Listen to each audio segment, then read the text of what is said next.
It's Just Business with Steve Thomas and your host, Chris Larry.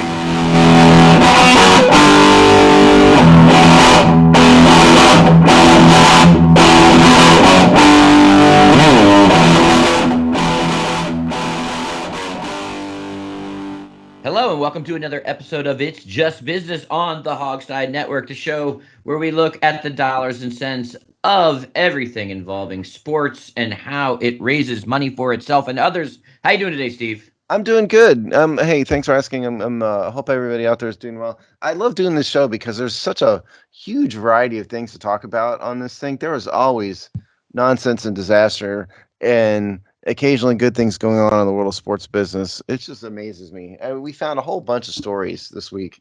I'm kind of excited about it. But how are you doing? Not bad, not bad. Yeah, I totally agree. We used to have to. I actually sometimes miss the days of the oddball story, right? We don't really do the oddball story anymore much. Yeah, I remember the first. Do you remember the first story we did? No.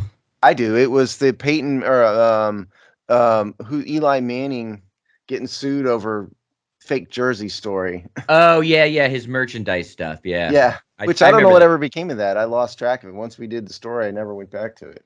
Someone got paid and it went out the papers. Yeah, that's right. Someone got paid. How's New York City, man?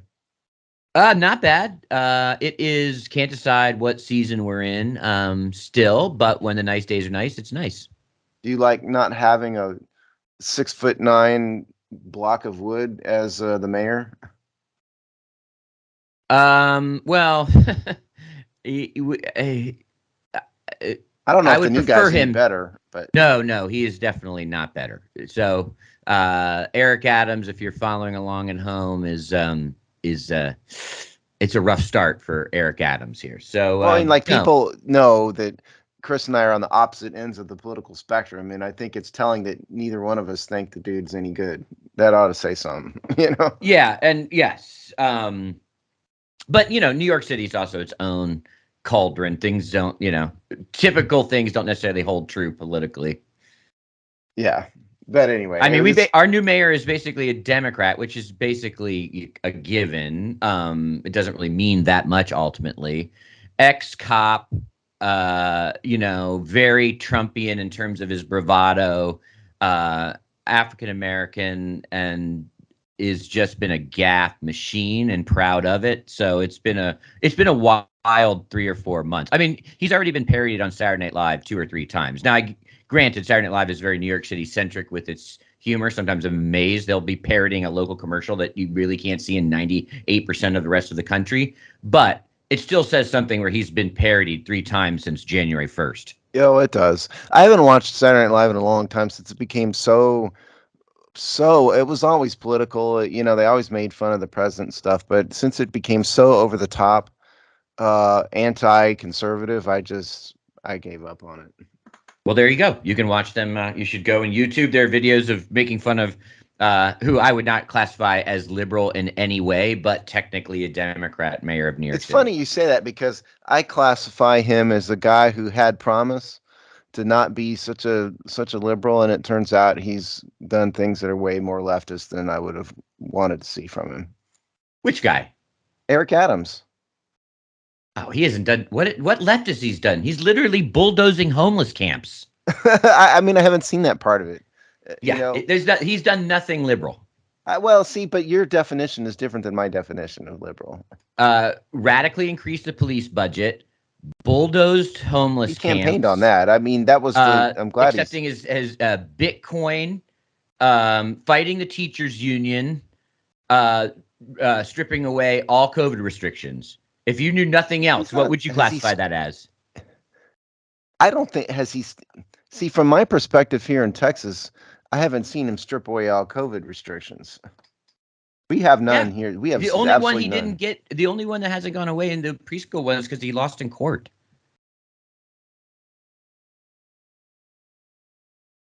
Wait, but I don't know. I mean, you're there. I mean, that's not what we see from him down here. What I've seen from him down here is like supporting COVID restrictions. Wow, that's just, I don't know what. We haven't had any COVID restrictions for a year down here. Yeah, I mean, if you want to be what you all do, that's fine. But I'm talking about like going from 100 to 25 in 4 months, 100 miles an hour to 25 miles an hour See, in but we're four at months. zero. See, Right. we're at zero. So, but yeah, but maintaining zero is easier than going 3/4 reduction. I mean, Texas was never at 100% in COVID stuff. We were at 50%, and we went overnight to zero. So it's just, I just get the sense from afar, as a person with no stake in it, that he wasn't nearly as conservative as he let on, and as I expected him being a police officer. That's, Well, I guess, my point. and you're just not getting good information. I'm not there, thank God. So 'Cause there I you don't want to go. be there. But none of that. The idea that he's anywhere more liberal is ridiculous from a practical, everyday living in a city standpoint. Okay, fair enough. I don't believe you, but fair enough. All right. Oh, anyway, let's get on to real stories. All right. First off, the NFL, the Raiders. We record this on Saturdays. This story was just starting to heat up on Friday. So maybe by the time you listen to it, it'll be in full fever pitch. And that is that a recent executive, who now I don't have the name in front of me. I get it It's 2 seconds. the name is Dan Ventrell Yes, he or was Ventrell, one of the two. 18-year employee and executive with the Raiders. Yesterday, Friday, the Raiders released a very quick statement saying that he was no longer employed by the team. And then later on, I think Friday evening, East Coast time, even he came out with a detailed but still pretty short statement where he basically accuses Mark Davis of both receiving many written sexual misconduct and workplace misconduct reports, and then more importantly, at least it seems like in this statement, was dismissive and did not deal with them in any kind of serious way. And that combination has led to his ouster and just the beginning of another soap opera for the NFL, which isn't unlinked from other soap operas. Welcome to the Washington Redskins football team Commanders West. Yeah. First of all, if anybody out there is surprised that Al Davis's son, who has a terrible bowl haircut, is getting accused of misconduct, I just don't know what to tell you. This is the most obvious thing to happen in the history of obvious, I think. I mean, I'm surprised something like this hadn't happened before. So in the statement, Ventrell's, do you know if it's Ventrell or Ventrell? I'm not sure. I do not. Okay, we'll go with Ventrell. Anyway, and it's long, and I'm not going to read the whole thing here, but in substance, which is to start in the middle of a sentence, which is why multiple written complaints from employees that Mark, meaning Mark Davis, created a hostile work environment and engaged in other potential misconduct has caused me grave concern. When Mark was confronted about these issues, he was dismissive and did not demonstrate the warranted level of concern. And then he claims he was fired in retaliation for raising those concerns.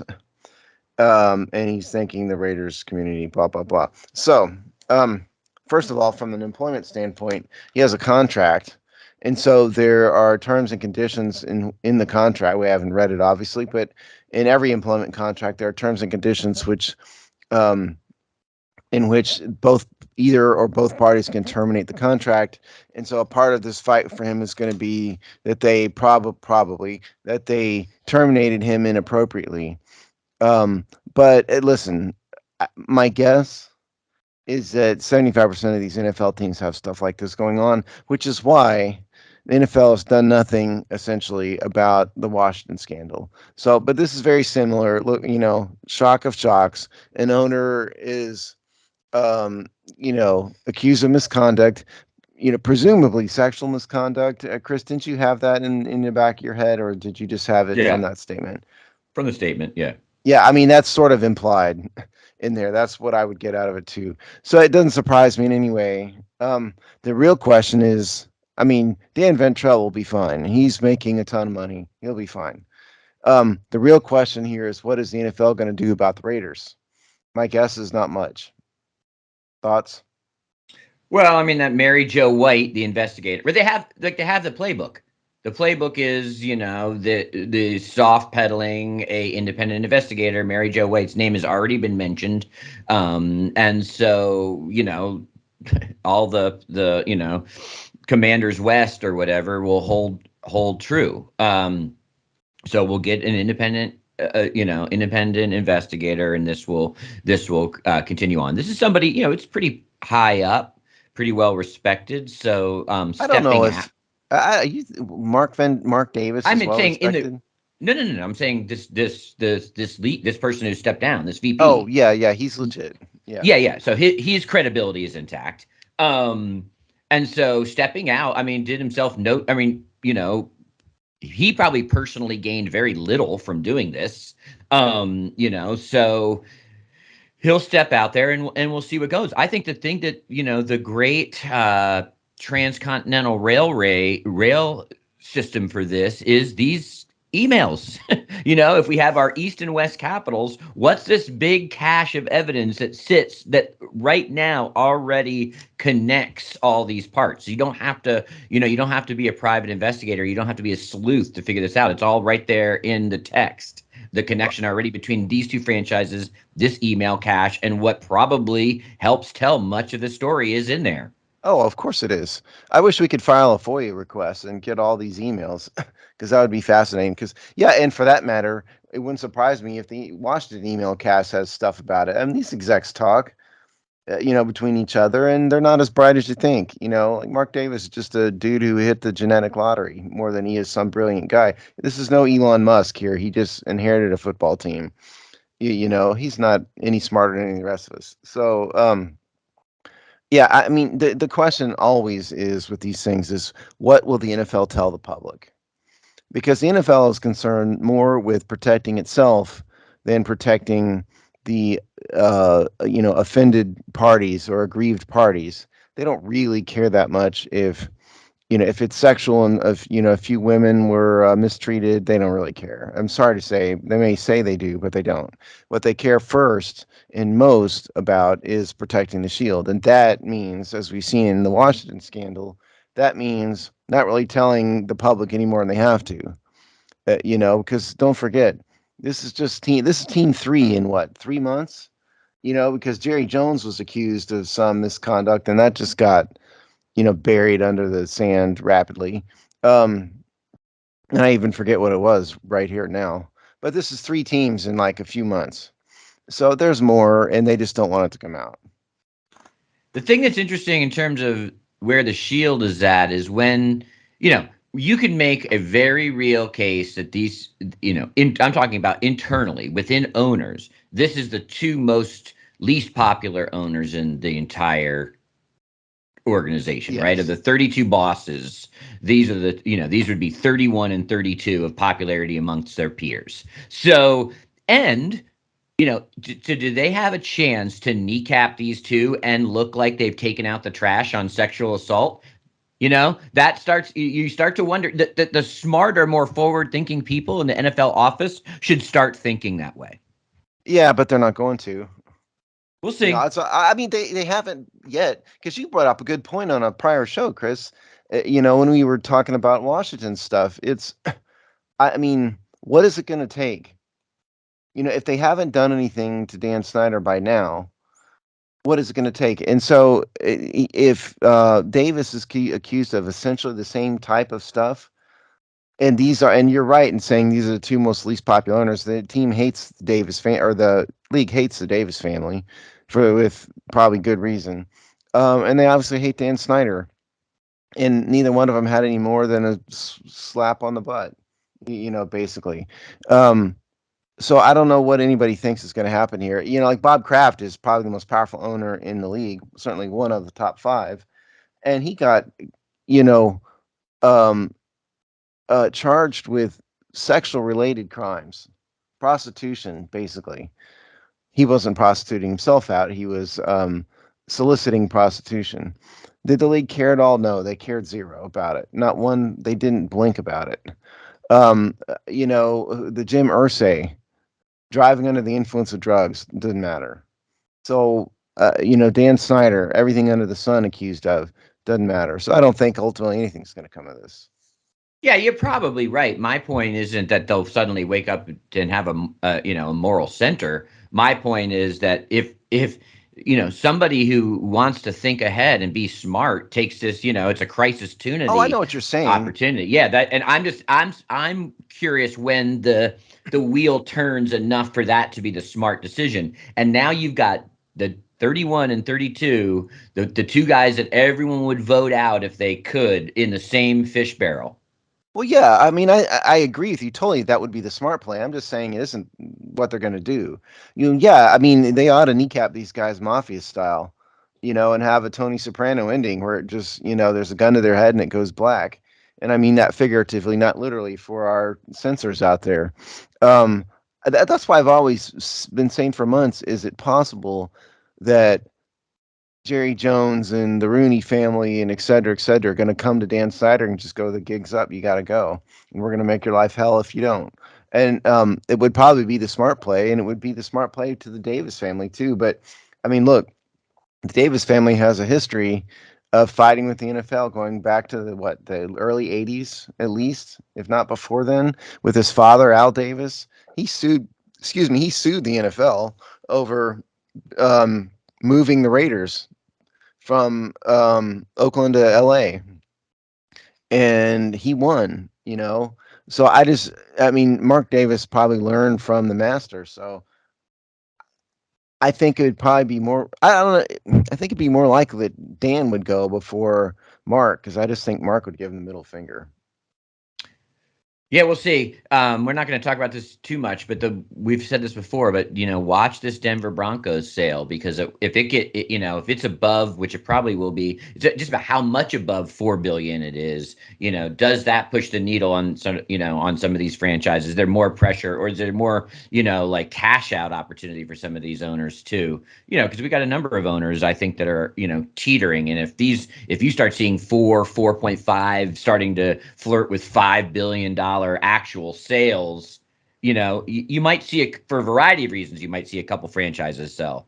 Well, yeah. I mean, if you go to the NBA several years ago, Don Sterling, who was an awful person and did all kinds of things bad, when they ran him out, they ran him out with a cash out option, as they had to do. And so Sterling said, break my heart, pay me, I forget what the sale was, but, pay me 10 figures, and he's fine. So that same sort of thing can happen in the NFL for sure. And I do think, and we don't want to get into the Broncos stuff, but I mean, they're projecting 4 billion for a team that's not even at the top of the heap from a financial standpoint. So what would happen if the Cowboys or the Patriots got sold? I mean, or the Giants? It'd be crazy. Yeah, and 4 billion for them is probably the floor, not the ceiling at this Absolutely. point. Oh, I Yeah. think that Cowboys realistic. I've seen 8 or 9 billion for the Cowboys.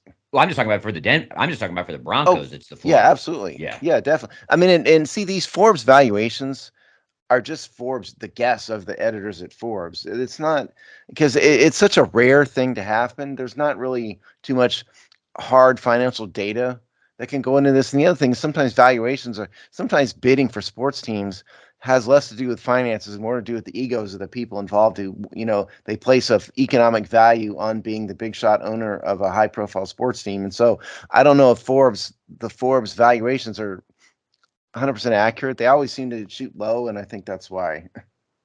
I also don't think they fully understand these TV deals yet either. No, they Um, don't. By the way, the only other thing I want to say about it is that we did find a story on the Broncos sale, and again, it's oh hell, it was in. I don't even have it open. The Broncos sale was in. Damn it! Here it's on CNBC if you want to track it down, from May 2nd. But they said um, that they estimated the Broncos revenue at 400 million a year, which included 300 million annually for the TV deal. So that's Forbes guesstimate, but that would be what every team makes, 300 million a year. That would be gross, I think. They didn't really say. that would be gross. All right. So, Well, yeah, I meant it as a noun, not as an adjective, yeah. but yeah. As we move on to, another fiscal new reality that the sports world is waking up to. We've obviously been talking about it for quite some time, but we're starting to see what the NIL rule changes in college sports are doing, and we got a couple of interesting articles this week that start to detail this. And this really is detailing at the top of the food chain, right? This is the top sport, so which will set what's going on in the others as well. One, we looked at, is this a new revenue model for and way to get better for teams that have been basically paupers? And they looked at Rutgers. Do you have the Yeah, I have byline it. that one? Yeah, it's this is in the Athletic called NIL isn't just for the whales. Athletic underfunded Rutgers wants to compete. This is just basically this is basically a business by Mike Vorkunov on the Thursday, May 5th.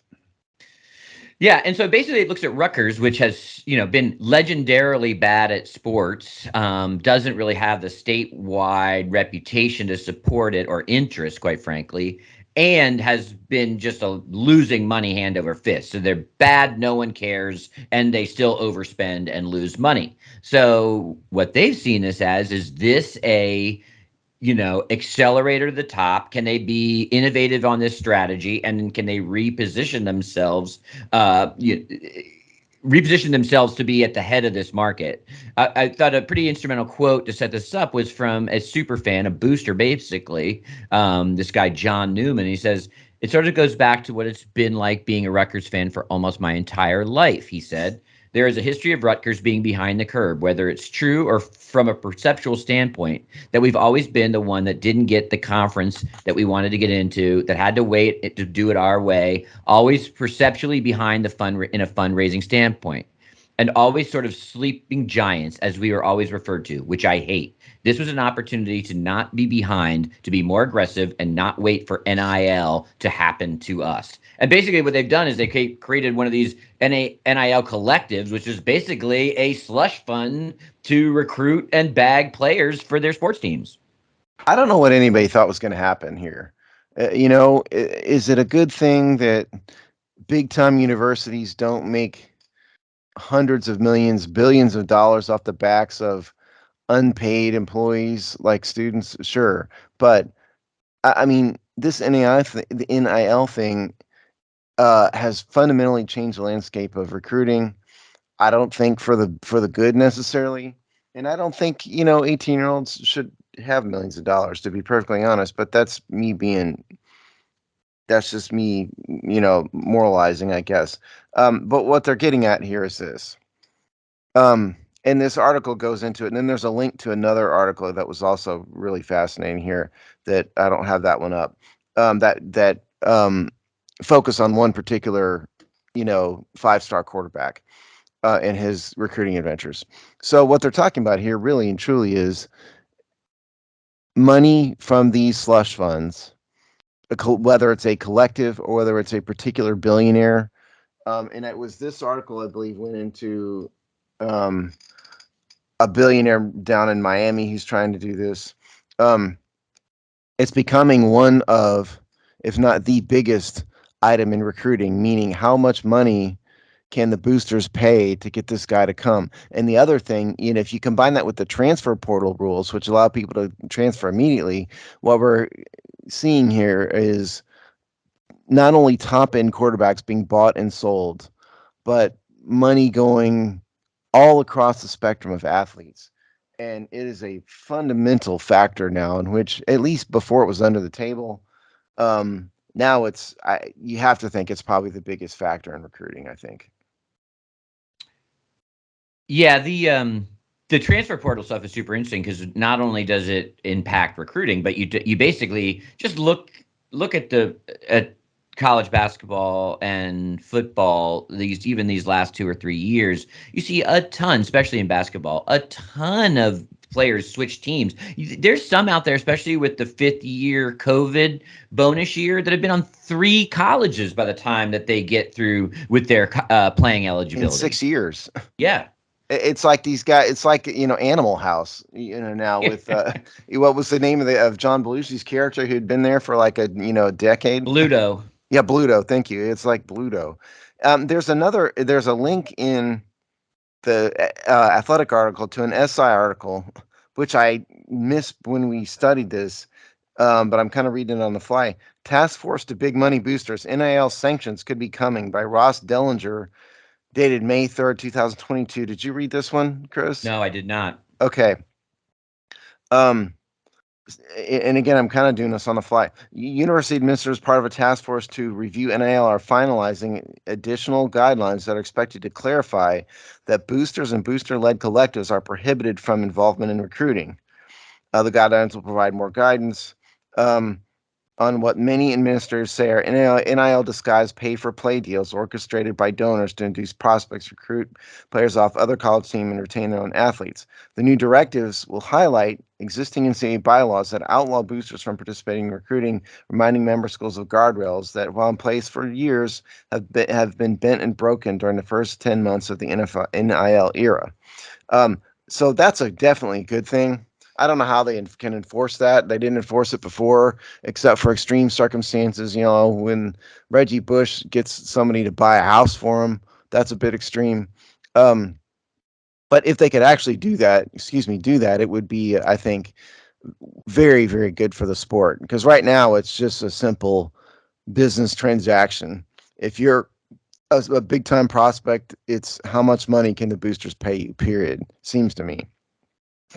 The other athletic article that we looked at, and I do have the byline for this one, Antonio Morales, how NIL has changed elite quarterback recruiting. Sort of, it's just a little bit of a finer point or a different vantage point, really, than the Rutgers angle. And this is just from basically these superstar high school recruits, and really featured the father of Harlan. And you'll be hearing, you'll be mock drafting him in 3 years, probably, I guarantee you.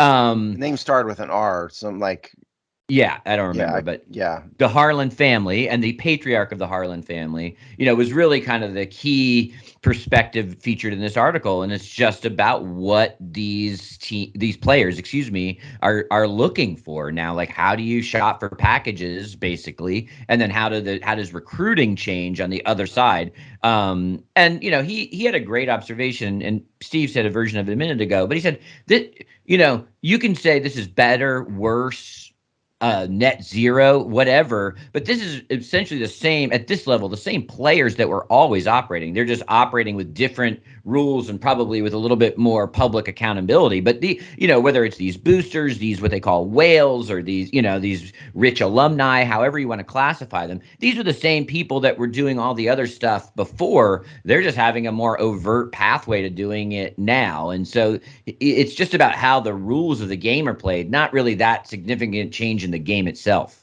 I think the significant change would be the amount of money that's in it. Because there's a limit to how much cash you can pass under a table. Whereas I agree, it's just out in the open. The game is the same, but I think because this has become legal, then the amount of money is dramatically greater. I mean, they're talking about a 10-figure deal.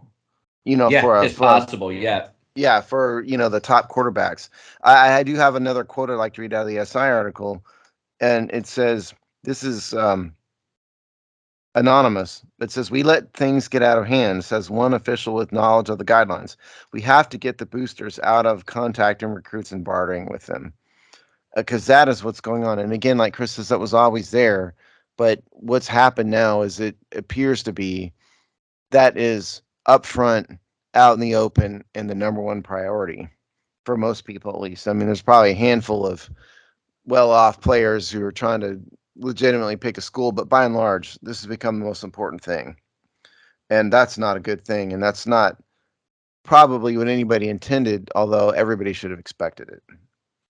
Yeah, you went from a highly, highly regulated market to a pretty much a free open market to a large degree. And so we'll see market course corrections to see what the new normal is at some point. Yeah. So this SI claims that there are 100 of these collectives out there. And that's, what is it, 10 months? I don't think we're even at a year with this. Yeah, I don't think it's a year birthday. I agree. And it says thousands of deals have been struck with directors and collectives, with some already having pulled more than 5 million in a pseudo player salary pool. Yeah. And I mean, it's crazy. You know, a kind of an interesting knock-on effect that this might have, that just means more money, not less, is that in the world where this was all, basically illegal or against policy or clandestine, backdoor, whatever, however you want to classify it, fewer people could participate. I'm talking about on the donor side. Well, now you have these collectives. I mean, they can run like a co-op. They can run like like a public company to some degree. You can say you want to buy a share. Okay, so Rutgers alumni, do you want to donate $1,000, $2,000 to this play pool? With everything's overt, they can offer, there's a whole long tail of supporters. You get your big whales in there, and then you say, okay, where's my medium whales and where's my dolphins? So, just like, you can, I love this college. I support them. I give $1,000 and I feel like I'm helping to ensure that we're a competitive team next year. There's going to be a lot of, with these cooperatives and co-ops, there's going to be lots of ways which they don't just go, and I speak from nonprofit fundraising experience, you don't just go for the big whales. If you can unlock that means you can reap donations all down the food chain. Better known as the Bernie Sanders presidential campaign. Right. Yes. So, yeah, who's the $5 a month supporters for Rutgers? And if that equals another 10 million, 20 million in the coffers, then everyone feels like they're an armchair, GM. Yeah. Now, the only other item I wanted to point out in this is one of those two stories. I can't remember which one, had a brief blurb about the first high school kid signing one of these deals. Meaning that this is trickling down to your 17-year-old. Now, 17-year-old can enter into a contract without his parent or guardian signing it for him. But point is, this is trickling down that far. So is it going to be too far down the road when we see a high schooler driving a Ferrari to class? And I'm sorry, but I mean, I don't think that's good for the world. That's not good for society. That's not good for anybody. I do definitely think that there should be some sort of safeguards in place to prevent these collectives from preying on these, like a 16-year-old. I mean, you might not agree, and I mean, to the extent, is it a free market economy? Okay. Do you really truly believe in the free market? Yes, I do, but I'm just saying that's not necessarily a good thing for society. Oh, it's probably plenty of negatives. There's no denying that. So we have seen sports. We with these topics we always love to talk about because they are so multifaceted. But it seems like sports ratings are back. We've had versions of this story other times, but now we've used the Kentucky Derby as a bit of a metric over the last couple of years because it crashed and then it inched back and now looks like it's back in all of its glory, both on a TV rating standpoint and just a revenue generating standpoint. So as a sports financial engine, it seems to be healthy again. And then we're getting, good to good plus news on the NBA and NHL's playoff ratings. So, Steve, why don't we start with the Kentucky Derby because it's actually a fascinating story, right? It's one of those things where you can kind of take the health of the sports in general by just this one event. Yeah. So the COVID year Kentucky Derby, which was last year, correct? Not 2020. No, just 2020. It was Okay. 220. They had to move that to like September, and it got hammered, and the ratings got hammered in every way. This year, and I'm citing Front Office Sports here, Kentucky Derby looks to hit its pre-pandemic stride by Abigail Gentrup, who we talked about before, dated May 5th. And she's claiming that this year's Derby, and by the time you listen to it, the Derby will have happened. It's scheduled for Friday, late afternoon. Uh, Saturday. Sorry, yeah, Saturday. Revenue will exceed 400 million in the Derby weekend, higher than the initial production of 324 million. The Derby Museum says that the event has a $217 million economic impact on the region, creating 55,000 jobs statewide.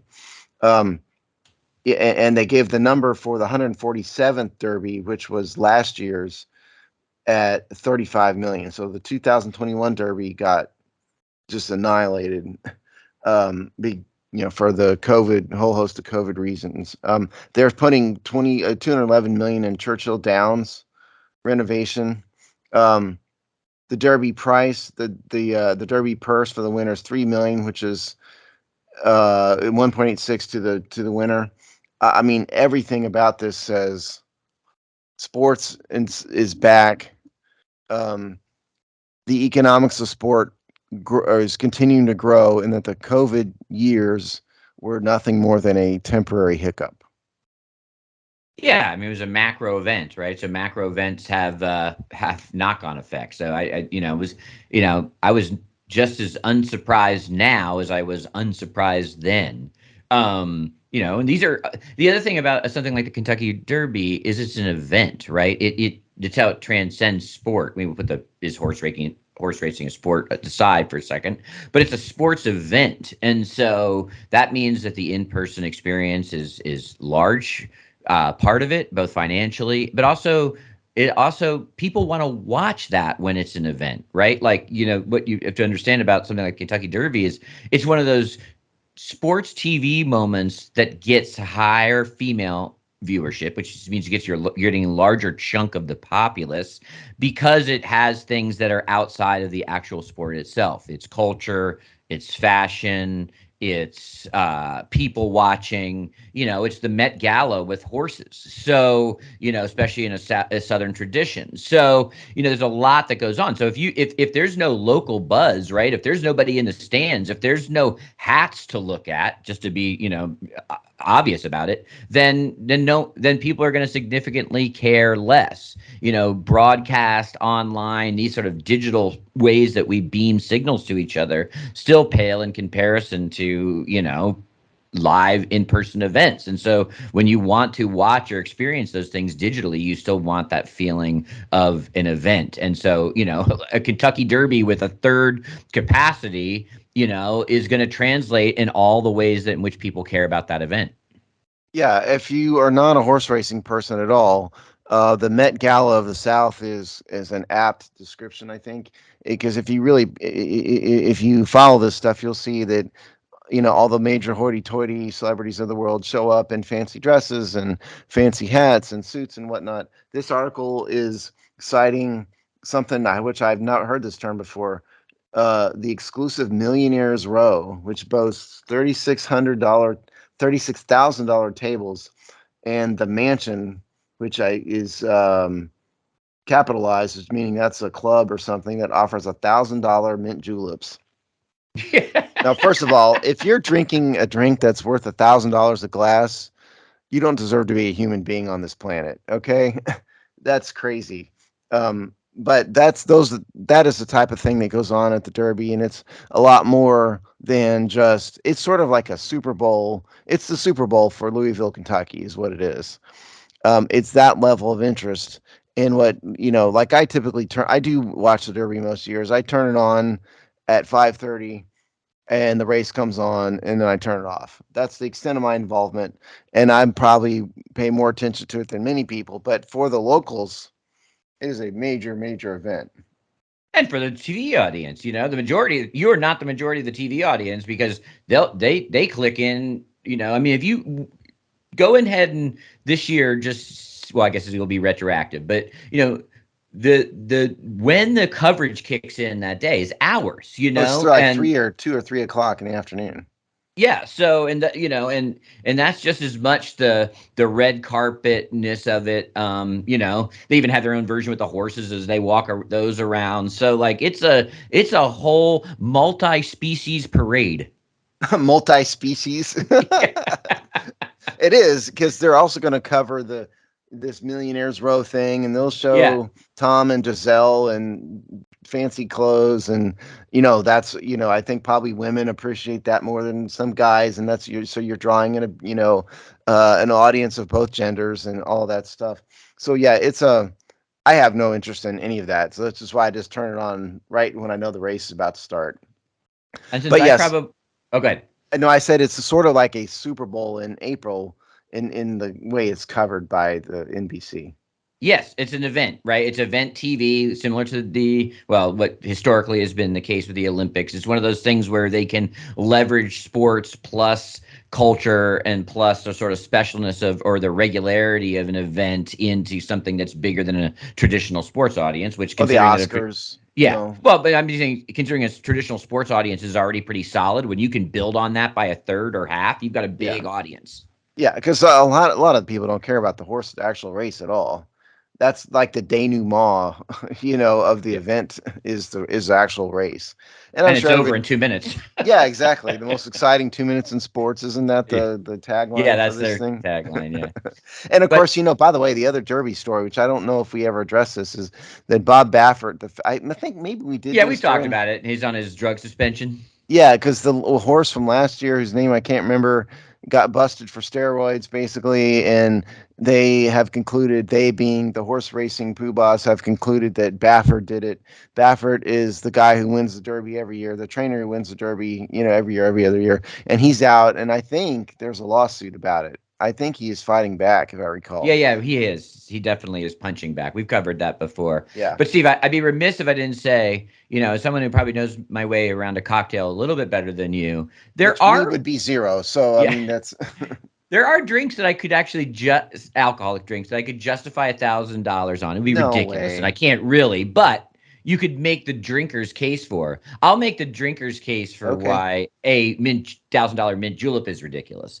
It's because if you're paying that much for the alcohol, why would you pour sugar water in it to mask the taste? So I'm agreeing with you on the macro level, but but from a different angle. So you why would you pay? What alcohol that you pay $1,000 for do you not want to taste to the point of putting sugar water in it? Yeah, I mean, and people know me, and Chris knows this. I don't drink any. I've never drank any alcohol for a variety of reasons, so I don't know any of this stuff. Name a drink, Chris, that you would spend $1,000 to drink. Oh well, I would say there are glasses of wine that can how they're made, how old they are would be justifiable that, and I would say there are most likely scotches that would fall under a similar vein that their age, how they're made, and the brand recognition, and this could be hundreds of years, by the way, it's not new, of the maker. Okay, but is there truly $1,000 worth of difference between that wine and Johnny and Jerome's raisin wine that they grew in their backyard? Is it truly that much better? Well, it is certainly that much better than what the bad stuff is. The better argument is there a difference between the $1,000 glass and the $200 glass of, like I say, a certain wine, and then you'd find plenty of people that knew their wines that would argue no, and then there's the inflation. Okay, but I think you're crazy if you're drinking a $200 glass of anything else. I'm a But you cheapskate, asked you though. asked about the difference. You asked about the Yeah, I so know. I mean, that's a good. I mean, that's good. I'm glad you said that. But I'm telling you that $200 is the same as $1,000 for me. I'm a cheapskate, and I would never drink anything that costs $200. I don't care what it well, is. I will certainly drink it. Whether I pay for it is another thing. Well, yeah, granted. I mean, yes, that's another matter. If somebody else, I mean, I don't drink, but I mean, the average person, sure. But I'm talking about you have to put down $100 bills. There's no way anything that costs more than about $5 would I ever drink. I'm sorry. I'm much more. I'm not. I actually probably more on your team than not. I would much rather be proud. I would much rather be proud of finding a great $10 to $20 table bottle of wine than being able to say I found a great $300 bottle of wine. Absolutely. And if I drank, that would be, yeah, Yeah, that would be better. that Yeah. is actually more fun. All right, so we got off topic. One more thing on our sports back and our sports back on TV is that we have seen, I think, solid, decent upticks in the TV interest in the NBA and NHL playoffs, which I think are all still in their round ones, or maybe the NBA is on to round two. I'm not paying attention. I me neither. I don't know.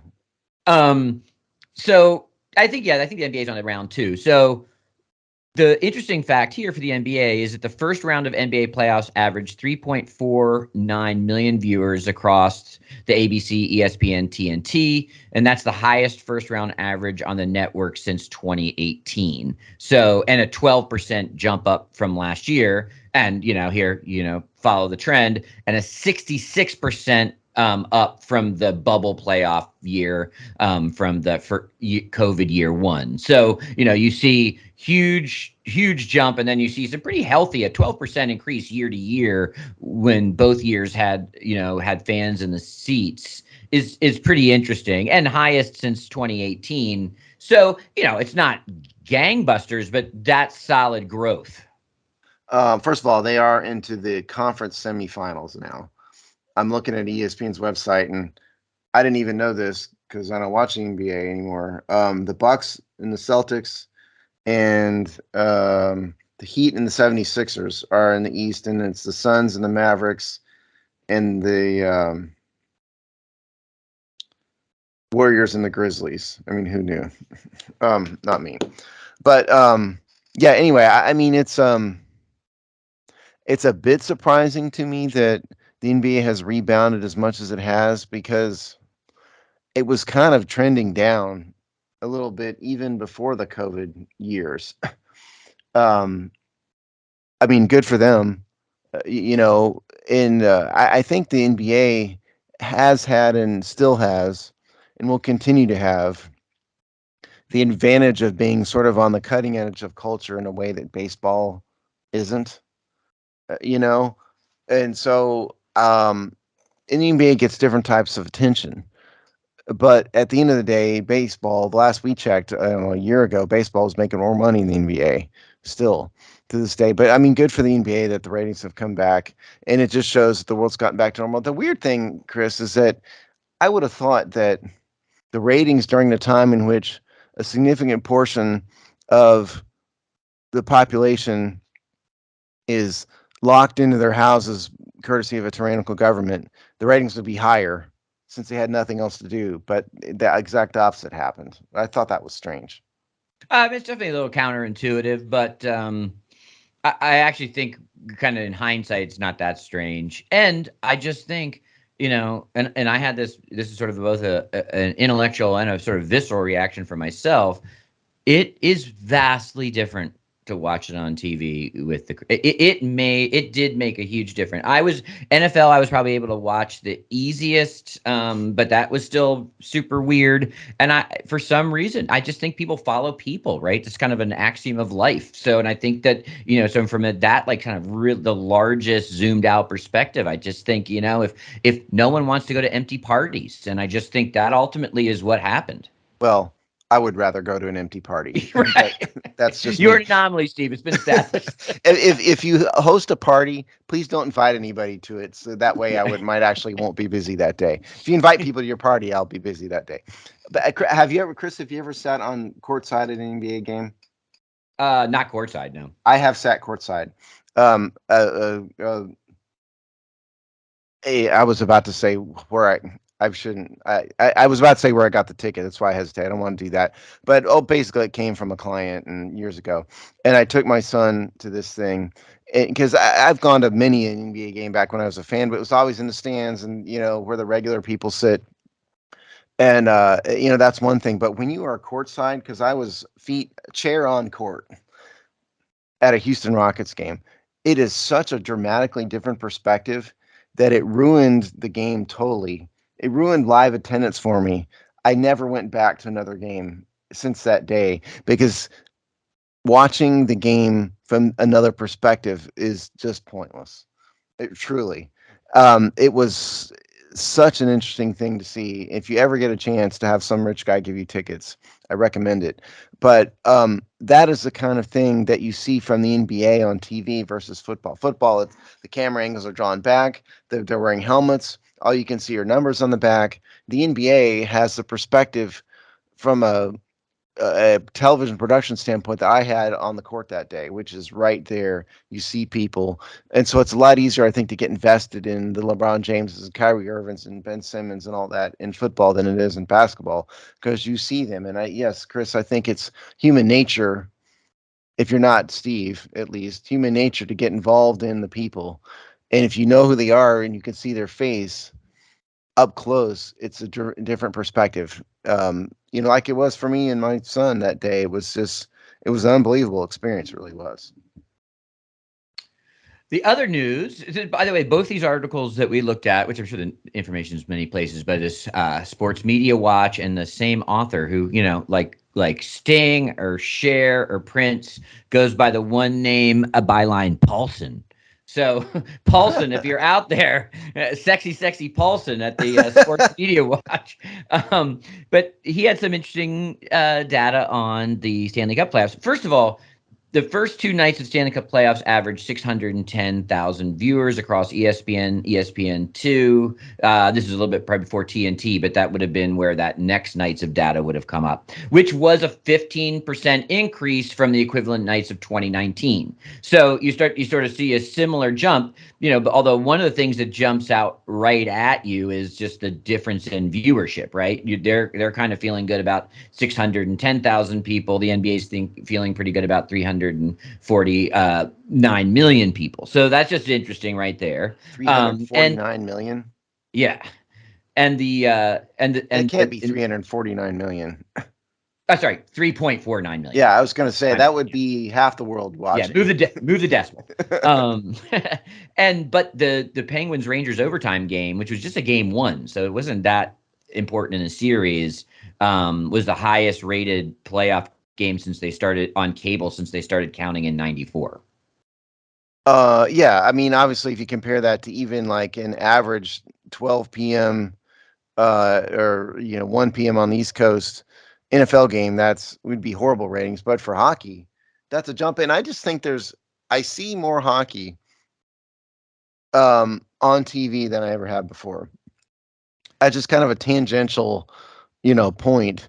I just think it's more visible than it ever was. It's in the public consciousness maybe more than it was. It used to be that the hockey fans are the Chris Larrys of the world who are really about hockey, and they don't have too many casual fans. And I think with the advent of the league being on more networks now than it was, it's become a greater part of the public consciousness than it ever was. So if I were the NHL, yeah, what would you say? It was a 34% or 15% increase?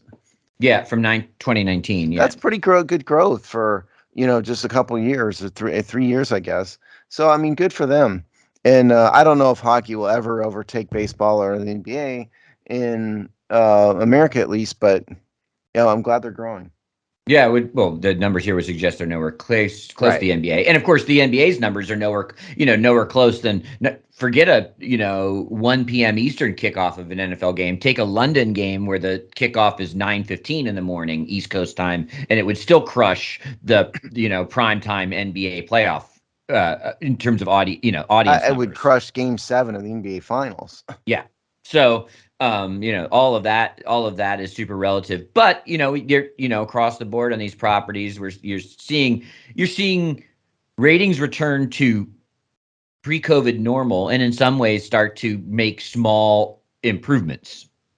Yeah. Oh, absolutely. And again, someday somebody's gonna have to take a look, because I just don't understand how the ratings why the ratings tank so much when far more people were at home. I've never understood that. Yeah, it's weird. Isn't it weird? I mean, does anybody have an explanation for that? I mean, I get that, Disneyland attendance, shut down and all of that, granted, no people in the stands for sporting events. But with a significant portion of the public locked at home, what were they doing but watching more TV? Well, if you start to, and you can argue causation versus correlation, right? So, and neither of us are social scientists, although I like to play one on TV. I can see my way through it. Netflix, right? Shot up. Now Netflix is falling off a cliff. Now there are, like I said, causation versus correlation, but it's just also when we get years out, you just start look at the choices people made, and it was obvious people were binging stuff on streamers. I don't know, maybe sports was too real world. Maybe it was too much of, like you can lose yourself in some TV show that shows is a totally different fantastical world, or shows a reality that's not our current reality, even if it's still, reality based, in a way that sports is going to put that stuff right in your face, And so, and now we see people canceling their Netflix subscriptions in droves. Not exclusively because of the end of the pandemic, but you start to look at these things all as macro trends, and people will start to look at this and said, well, in that stuck at home watching TV, more people were streaming kind of, non-topical content rather than engaging in topical content. Yeah, put in simple terms, people had time to watch 10 hours of Ozark. Right, which isn't going to of remind them that they can't go to the grocery store, right? Where Yeah. An empty sports stadium or stuff that's like trying to persevere, is going to be too reminder of their reality. I mean, that's a decent theory. We'd have to, someday someone will write academic papers on this, and then we'll get to know what the social scientists really think. But I mean, Chris's theory makes sense. So, Steve, what's coming up on the hog side? So, you're sort of downshift into at least your quietest period. Yeah, absolutely. We're going to be doing position group breakdowns on the hog side here for the next couple months. And of course, covering the latest in the Dan Snyder scandals. We are on a once a week schedule for that. The two shows a week schedule comes back in some capacity, with or without me, when the regular season starts. Season's of Discontent with Rick. That's Rick Snyder's look at all things Washington sports and life. He's had some episodes recently. He normally takes time off in the off season, but he has had a few episodes recently. So check that out. And then we have all of our regular written content.